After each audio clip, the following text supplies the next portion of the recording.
আপনারা যারা Netaji Subhash open university থেকে বিভিন্ন বিষয়ে পিজি কোর্স করছেন অর্থাৎ এমএ এমএসসি এমকম করছেন তাদের জন্য এই মুহূর্তে একটি গুরুত্বপূর্ণ নোটিশ পাবলিশ করেছে ইউনিভার্সিটি। তোমরা প্রত্যেকেই প্রশ্ন করেছিলেন তোমাদের ফাইনাল পরীক্ষায় অ্যাডমিট কার্ড কবে থেকে ডাউনলোড করতে হবে, কবে থেকে সেই অ্যাডমিট কার্ড ডাউনলোড করতে পারবে এবং লাস্ট ডেট কবে ও কোন ওয়েবসাইট থেকে আপনারা অ্যাডমিট কার্ড ডাউনলোড করতে পারবেন, এই সমস্ত কিছু নিয়ে আমরা এই ভিডিওর মাধ্যমে আলোচনা করব। তো বেশি দেরি না করে চলো শুরু করি। তো প্রথমে দেখুন যেটা বলা হয়েছে জুন 2023 ডিসেম্বর 2023 এই যে অ্যাডমিট কার্ড সেটি কিন্তু অনলাইনের মাধ্যমে ডাউনলোড করতে হবে। এই ওয়েবসাইট থেকে ডাউনলোড করতে হবে। এই ওয়েবসাইটের লিঙ্ক আমরা আমাদের ভিডিও ডেসক্রিপশন বক্সে দিয়ে রাখবো। তো এই অ্যাডমিট কার্ড ডাউনলোড করতে পারবেন 4/8/2024 তারিখ দুপুর 2টো থেকে এবং এই অ্যাডমিট কার্ডের হার্ড কপি পরীক্ষার সময় আপনাদের কাছে রাখতে হবে, না হলে কিন্তু আপনাদের পরীক্ষায় বসতে দেওয়া হবে না।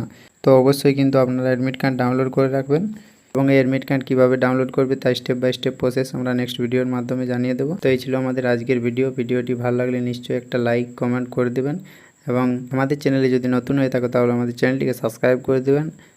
ভিডিওটি দেখার জন্য অসংখ্য ধন্যবাদ।